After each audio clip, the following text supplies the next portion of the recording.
हा विजय हा आमच्या सर्व मंडळीचा नसून बबनराव बारगजे, रामदास शेवाळे, बाजेताई बारगजे आणि सायलीताई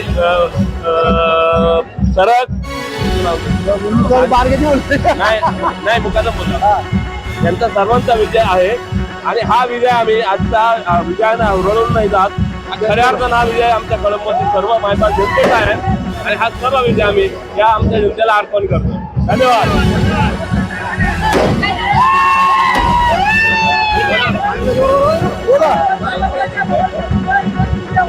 हा विजय विकासाचा विजय, हा विजय आमदार ठाकूर साहेबांचा विजय. जो आम्हाला विश्वास त्यांनी दिला, आम्हाला पक्ष सामावून घेतला आणि आमची जी दोन भागाची जोडी केली त्याबद्दल माझ्या भारतीय जनता पार्टी आणि कळंबी जनतेचा विजय असो. धन्यवाद.